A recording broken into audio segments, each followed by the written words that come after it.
Shalom, selamat pagi Bapak Ibu Saudara sekalian. Selamat berjumpa kembali di dalam program Renungan Embun Pagi bersama dengan Kota Daud Ministry. Tema renungan kita pada pagi hari ini yaitu Jagalah Lidahmu. Renungan ini saya ambil di dalam kitab Amsal pasal 18 ayat 21. Demikian firman Tuhan. Hidup dan mati dikuasai lidah, siapa suka menggemakannya akan memakan buahnya. Saudaraku sekalian, orang bisa berbuat banyak kebaikan atau banyak kejahatan baik kepada orang lain maupun kepada dirinya sendiri sesuai dengan bagaimana ia menggunakan lidahnya.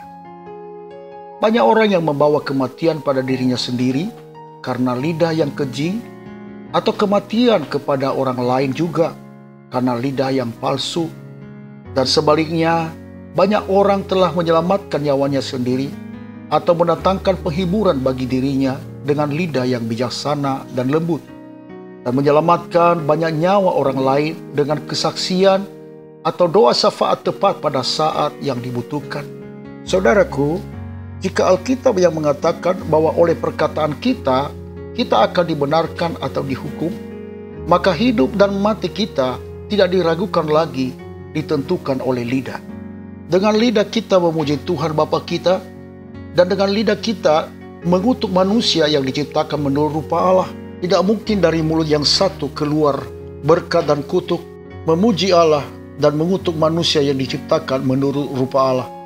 Saudaraku sekalian, di dalam kitab Yakobus pasal 1 ayat 26 berkata, jikalau ada seorang menganggap dirinya beribadah tetapi tidak mengekang lidahnya, ia menipu dirinya sendiri, maka sia-sialah ibadahnya.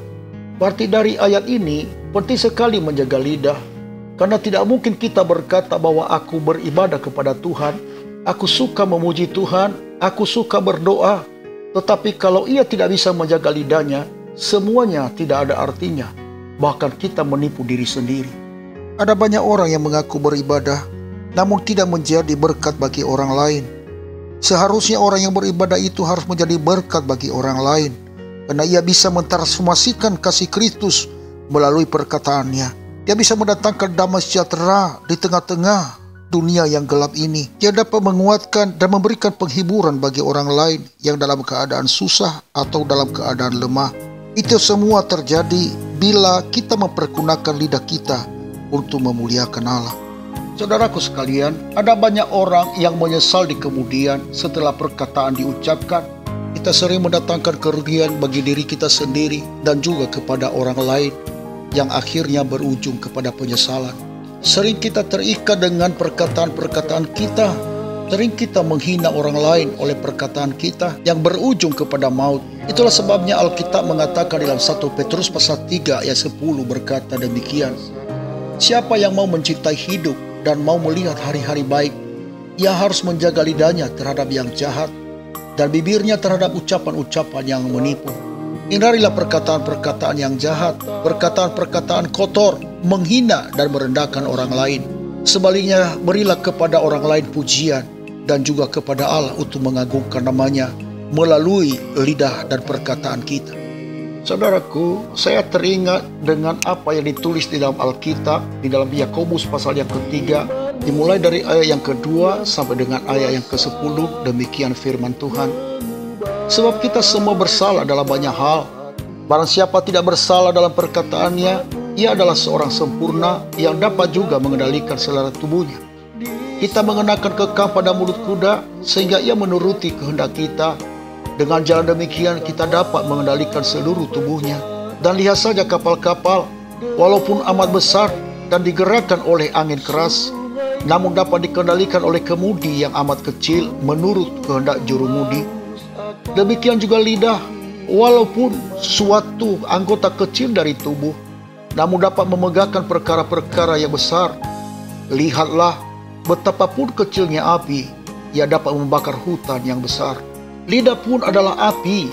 Ia merupakan suatu dunia kejahatan dan mengambil tempat di antara anggota-anggota tubuh kita sebagai suatu yang dapat menodai seluruh tubuh dan menyalakan roda kehidupan kita, sedang ia sendiri dinyalakan oleh api neraka.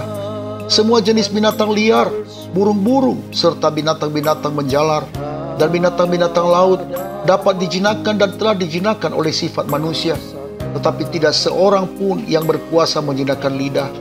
Ia adalah sesuatu yang buas, yang tak terkuasai, dan penuh racun yang mematikan. Dengan lidah kita memuji Tuhan Bapa kita, dan dengan lidah kita mengutuk manusia yang diciptakan menurut rupa Allah. Dari mulut yang satu keluar berkat dan kutuk.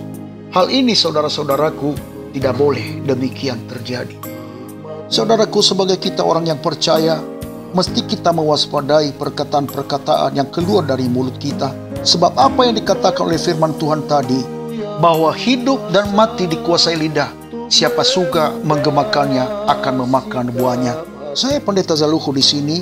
Saya ucapkan selamat pagi, selamat beraktivitas. Tuhan Yesus menyertai kita sekalian. Salam Maranatha. Terjatuh, penuhkanlah bejanaku dengan air sungaimu. Ku haus akan firman-Mu. Firman-Mu yang kuasa untuk mengubah sikap hati. Firman-Mu yang tegakkan di saat ku terjatuh. Penuhkanlah bejanaku dengan air sungaimu. Haus akan firman-Mu.